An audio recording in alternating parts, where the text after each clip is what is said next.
Bueno, bienvenidos un martes más al Innombrable, un programa de filosofía en radio, todos con la cabeza en el mundial, y hoy vamos a hablar de una cuestión mundial, de una cuestión global, tal vez de uno de los proyectos globales o universales más importantes de la historia de la cultura occidental, tal vez, casi les diría una marca, ¿no? En el doble sentido del término de lo que es la concepción occidental de nuestra realidad, que es el cristianismo.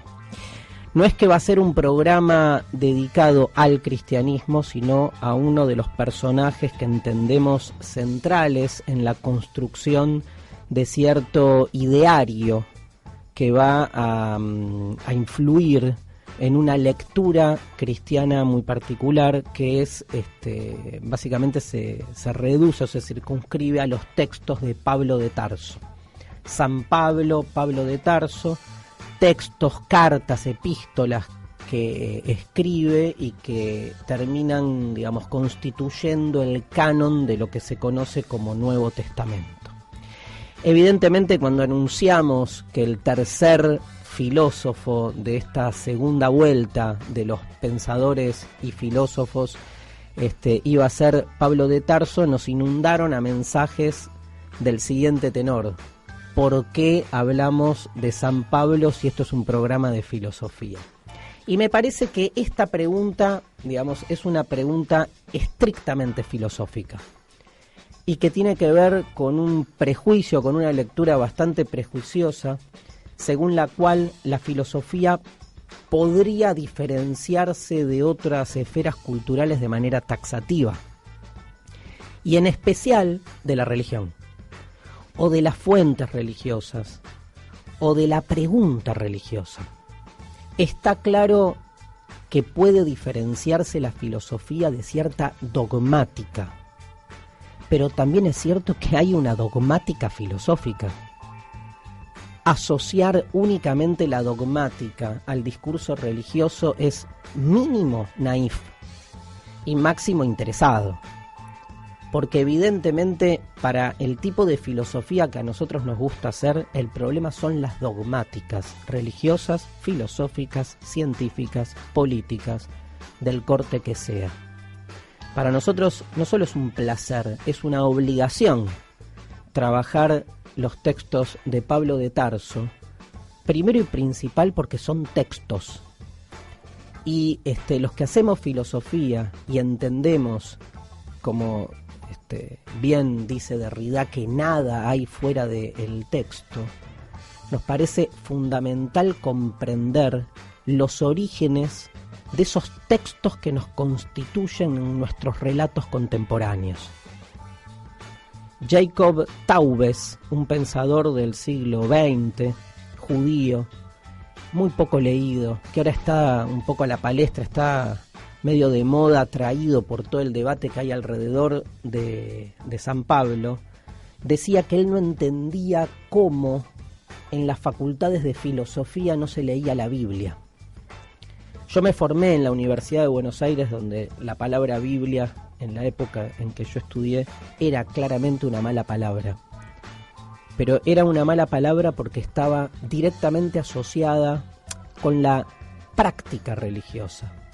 Y nos olvidamos que, antes que nada, no solo la realidad, que ya es mucho, no solo el sentido, sino básicamente los textos religiosos son, antes que nada, textos. Y si son textos, son un horizonte abierto a las interpretaciones. La interpretación de la dogmática es una más, que obviamente tiene como principal propósito creerse la única, creerse la verdadera, e imponerse sobre el resto, demarcando entonces que el resto no tiene ni siquiera la entidad para proponerse como interpretación posible.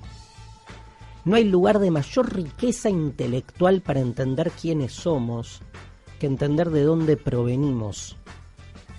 Y entender de dónde provenimos es entender básicamente, a mi entender, tres grandes fuentes. Una que es la fuente más diezmada, la fuente más aniquilada, la fuente que más hay que reconstruir que es nuestra condición originaria indoamericana. Otra es la tradición grecorromana, tanto desde la filosofía y desde el derecho. Y una tercera fundamental para entender quiénes somos son los textos bíblicos. Textos que nos han ido constituyendo, incluso por negación a muchos de nosotros, en lo que somos. Cuando, por suerte, se vuelve medio una moda, con lo malo que esto también tiene, la filosofía de Pablo, puesta en circulación por pensadores contemporáneos grosos, Hablamos de Giorgio Agamben, hablamos de Zizek, hablamos de Alain Badiou, autores que han puesto la discusión sobre los textos de Pablo nuevamente, y en función de, digamos, de un Pablo que es leído completamente por fuera de esas interpretaciones tradicionales. Pero cuando estos autores lo ponen de nuevo en circulación, uno se da cuenta de la riqueza infinita que tiene el texto bíblico, en la medida en que uno lo encare, a mi gusto, desde mi lugar, desde la filosofía. Una lectura filosófica de las cartas paulinas es primero, antes que nada, un placer literario, el placer que nos puede ofrecer la lectura de esos textos que realmente en sus paradojas, en sus tensiones, en sus misterios, nos permiten seguir entendiendo un poco más quiénes somos. El programa de hoy está dedicado a Pablo de Tarso. Esto es El Innombrable. Vamos a la pausa y volvemos con el segundo bloque. Bueno, segundo bloque del Innombrable. Les digo que me da una vergüenza supina hablar ahora unos minutos sobre las principales líneas del pensamiento paulino, teniéndolo acá esperando a nuestro invitado de honor con quien vamos a conversar en el tercer y cuarto bloque, que es Eduardo de la Serna. Para el que no conoce, Eduardo es sacerdote de la Iglesia Católica, que está de algún modo alineado con toda una lectura muy especial sobre el mensaje cristiano con el que vamos a compartir, autor de muchos libros sobre la temática. Eduardo está en Quilmes, en Solano, después nos va a explicar bien si es Quilmes o Solano, se me perdió la diferencia, en la iglesia de Opción por los Pobres, haciendo un trabajo pastoral increíble, pero sobre todo también dando muchas clases y haciendo teología. La teología, esa disciplina prima hermana de la filosofía con la que ha tenido históricamente tantos contrastes, ¿no? Tantos problemas. Yo creo que vivimos tiempos donde por suerte la filosofía puede abrirse al diálogo contaminante de sus propias otredades, ¿no? Hablar con el arte, hablar con la ciencia, hablar con la teología, y que ese habla sea un habla que permita que todas estas esferas puedan reinventarse a sí mismas. Así que bueno, lo dejamos ahí tomando mate a Eduardo unos minutos y después lo vamos a tener dialogando acá en vivo y en directo, ya que se ha acercado hasta el estudio de Radio Madre, aprovechando que hoy hacemos el programa en vivo.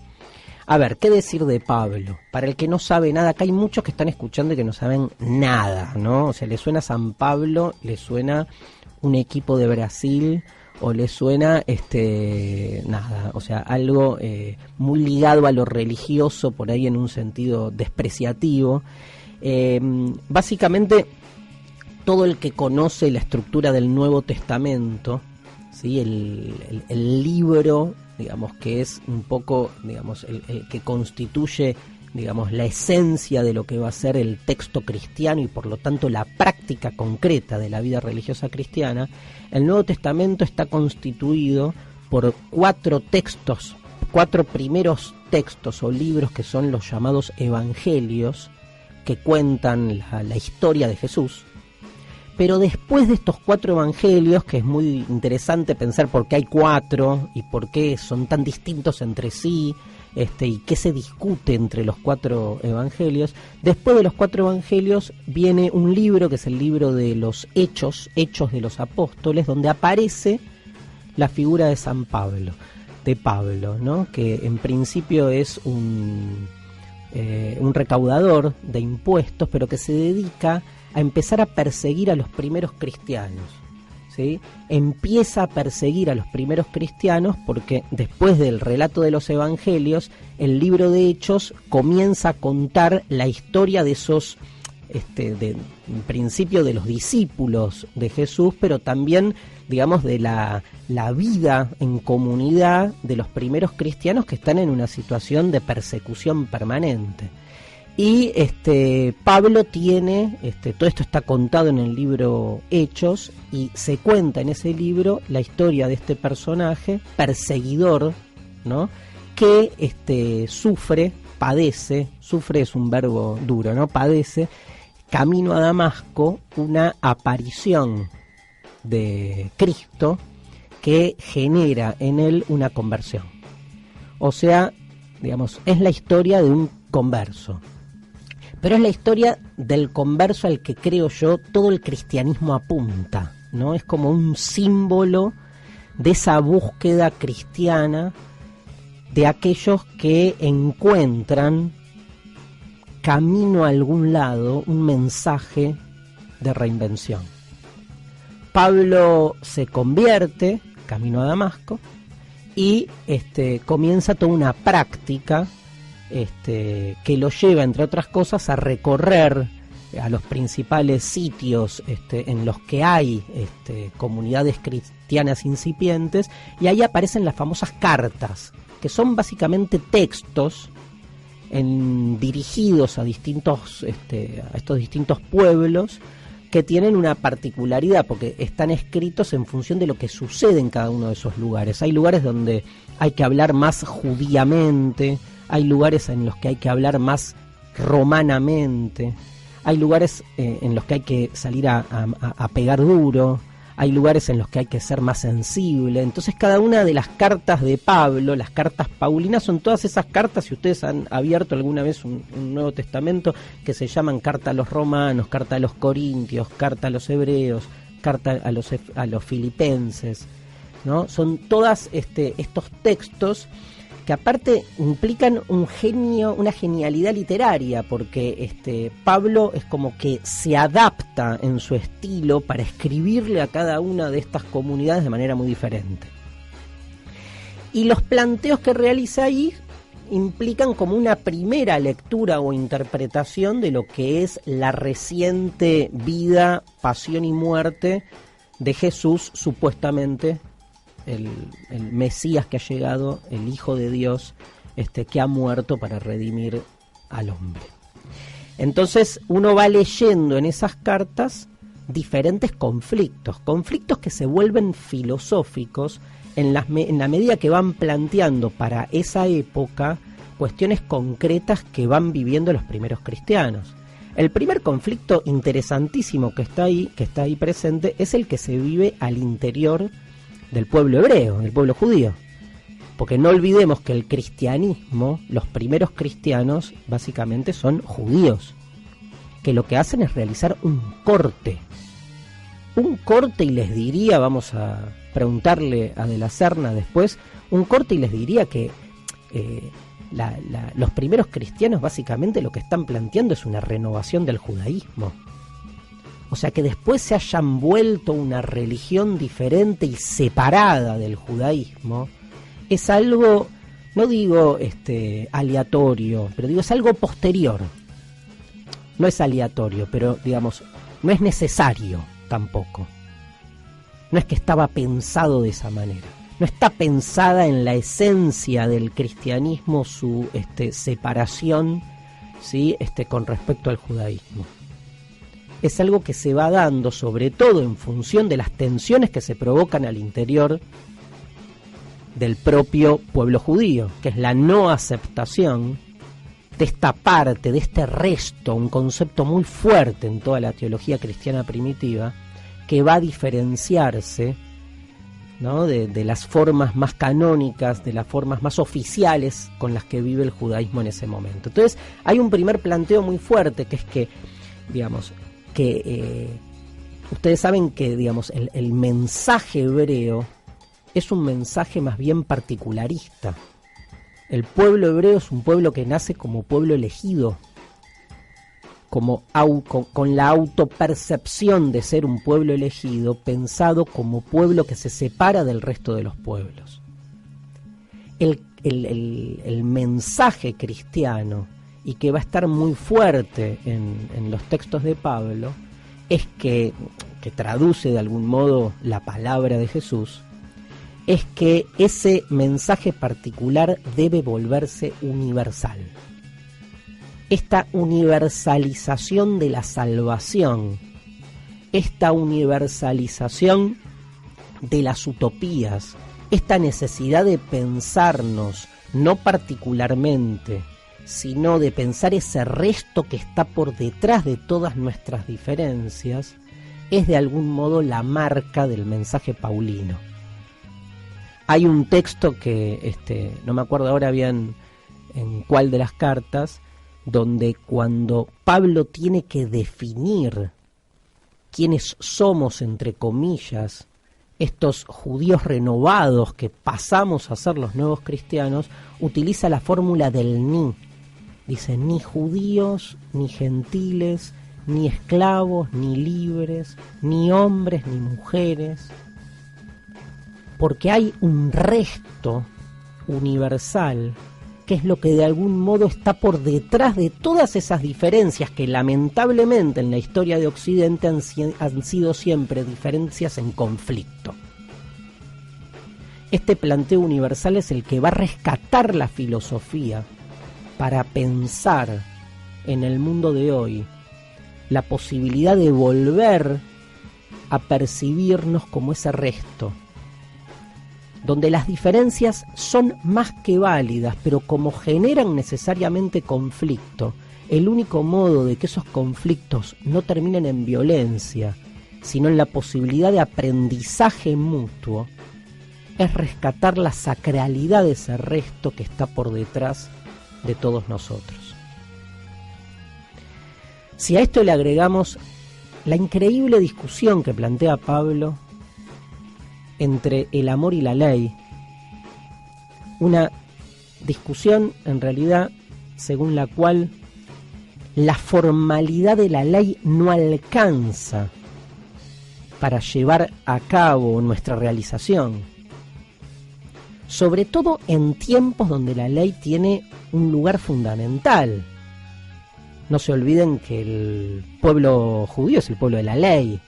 Más que un pueblo basado en la idea de una fe, está basado en la idea del cumplimiento de la ley. Lo que va a plantear Pablo, miren con qué actualidad es, hasta qué punto la ley siempre supone una serie de paradojas, de vaciamientos, de exclusiones, de formalidades, que solo pueden redimirse, que solo pueden completarse con la presencia del amor. ¿Y qué es el amor? El amor es algo tan excesivo, es algo tan imposible de vislumbrar con la razón, que entonces va a plantear, digamos, toda una serie de situaciones anómalas, de situaciones paradójicas,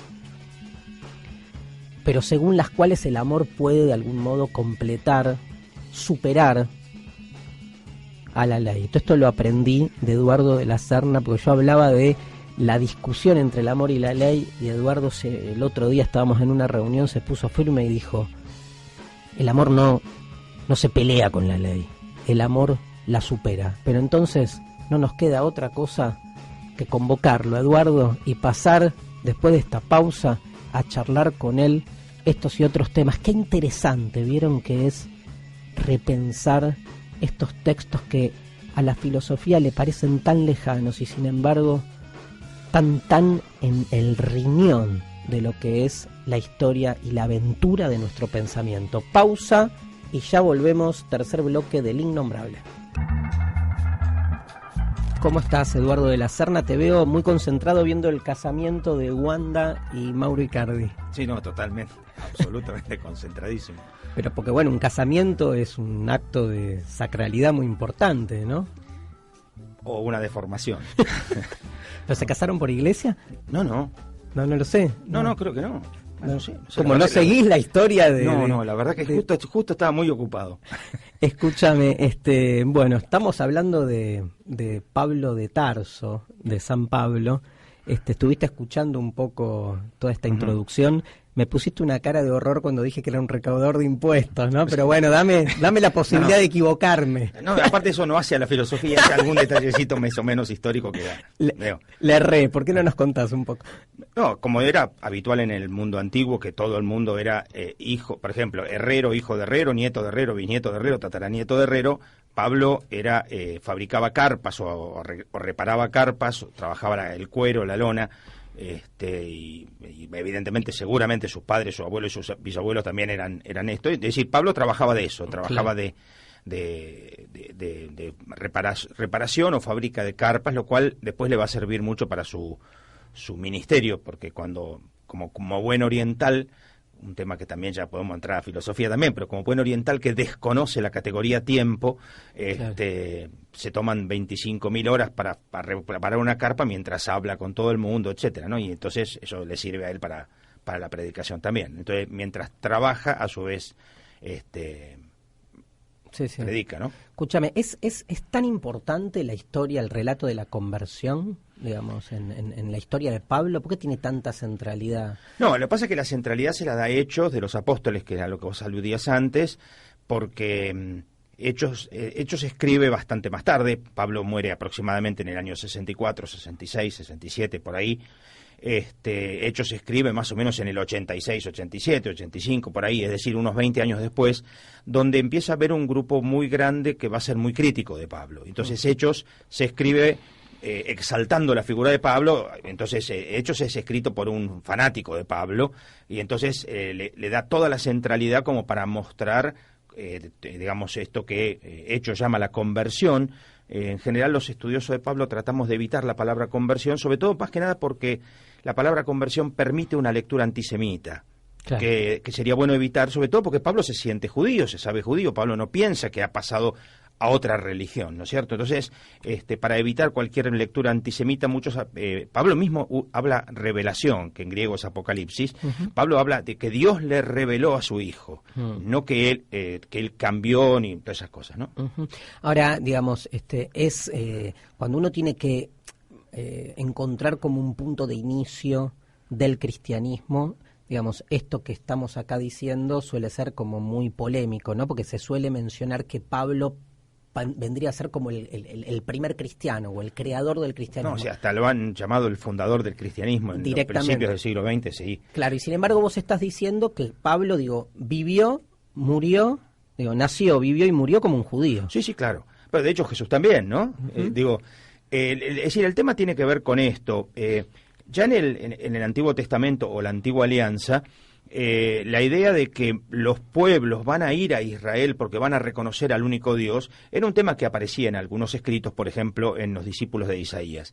Pablo va a tomar eso como idea entonces de que él lo que sale es a buscar a los pueblos para invitarlos a incorporarse a Israel. Claro. Es decir, no es que a incorporarse a una nueva religión, no. Los incorpora a Israel. De hecho, es un texto que aparece con mucha frecuencia, esa idea de Isaías, y Pablo entonces la toma. La única diferencia que va a provocarle problemas a Pablo con respecto a los grupos más conservadores dentro de esta secta judía llamada cristianismo, que aunque se va a llamar, la palabra cristianismo no aparece nunca en el Nuevo Testamento. Nunca. Es una palabra que el primero que usa la palabra cristianismo es Ignacio de Antioquía en el siglo II, pero sí aparece la palabra cristiano, que parece ser usada en el sentido peyorativo inclusive. Pero entonces Pablo lo que intenta es incorporar a esta secta, solo que lo hace sin exigir la circuncisión. Esto le causa problemas con los sectores más fundamentalistas dentro de la misma comunidad. Los grandes problemas que tiene Pablo son con otros cristianos, no son con judíos o paganos. ¿Qué puede rescatar o digamos, qué pensás vos que puede rescatar o leer alguien, digamos, que no es cristiano o que no es religioso de las cartas de Pablo? ¿Por qué Pablo tendría por qué las cartas de Pablo vendrían a ser un texto que pueden generar algún tipo de sentido para alguien que se acerque a él desde la filosofía o desde un lugar no religioso? A ver, yo creo que Pablo, primero que nada, es un personaje fascinante porque es un tipo que tiene un coraje, un fanatismo, una militancia que ya... Un fanatismo bueno. Sí, no, por eso, el tipo, por ejemplo, ahí viene el tema, cuando Pablo se da cuenta de que hace falta, de que se le puede perfectamente considerar que se incorporan a Israel los paganos, sin exigirles la circuncisión, Pablo sale a buscarlos, es decir, no es que espera que vengan a... Claro. Y ahí se transforma en misionera la comunidad. Por eso Pablo en ese sentido es el fundador del cristianismo, en ese sentido, aclaro, ¿no? En el sentido de que es el primero, o pertenece al grupo de los primeros que salen a buscar para invitar a, es decir, como vos decías antes, el judaísmo es un poco hacia adentro. Pablo, como acá se le abrió una puerta, sale a buscar. El otro hecho interesante también es que Pablo es el encabezador del cristianismo urbano. El cristianismo hasta ahora era fundamentalmente campesino. Jesús era un campesino, obviamente. De hecho, basta mirar las metáforas de Jesús, las parábolas de Jesús son parábolas campesinas. Pablo en ese sentido va a tener una metáfora mucho más urbana. Y además también, y esto es otro tema que ahí ya vos podrás trabajarlo en otro momento, bueno, por ejemplo, es muy interesante todo lo que se está trabajando de Pablo desde la perspectiva postcolonial. Claro. ¿No? Toda la filosofía, la agrupación o los grupos postcoloniales empiezan a trabajar mucho también la persona de Pablo, porque Pablo tiene actitudes claramente antiimperiales, ¿no? Es decir, por ejemplo, el ejemplo primero y fundamental es que para la cultura para la cultura romana imperial, sobre todo con el tema del culto al emperador, la gran buena noticia era la conmemoración del nacimiento del emperador. De hecho, para los que estén acá, si quieren, pueden googlear inscripción de Triene y van a ver que en Triene se encontró una inscripción donde se habla de la buena noticia que significa para el mundo entero el nacimiento del dios Augusto, que es el que viene a traer la paz. Pablo, ¿qué hace? Toma la palabra buena noticia y se la da vuelta y la pone aplicada a Jesús, claro, no aplicada al emperador.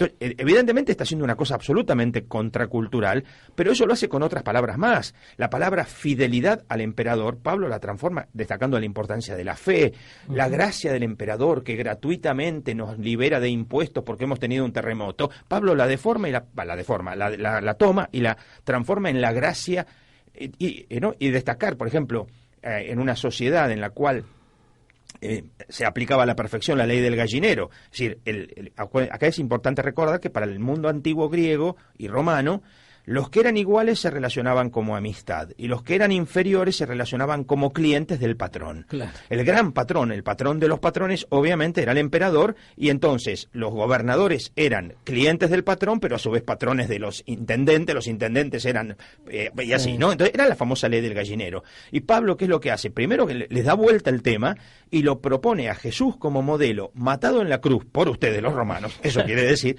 ¿no? Porque la cruz la aplicaban los romanos, ¿no? Y entonces me parece que en ese sentido es muy interesante también toda la perspectiva contracultural que Pablo aplica contra la ideología imperial. La ideología imperial y, digamos, y sumándolo a toda una lectura que se hace también de Jesús como un gran revolucionario, ¿no? Me parece que esa línea es muy afín, y en ese sentido te quería preguntar si hay una lectura particular desde la teología de la liberación con la figura de Pablo, porque todo esto que vos recién comentás sobre una interpretación más bien poscolonial de Pablo, no creo que haya un consenso en la Iglesia en esta línea. También hay lecturas totalmente que están en las antípodas, me imagino, ¿no? Más conservadoras, más reaccionarias. Como en todas partes. Como en la vida. Como en la vida hay de todo. Pero,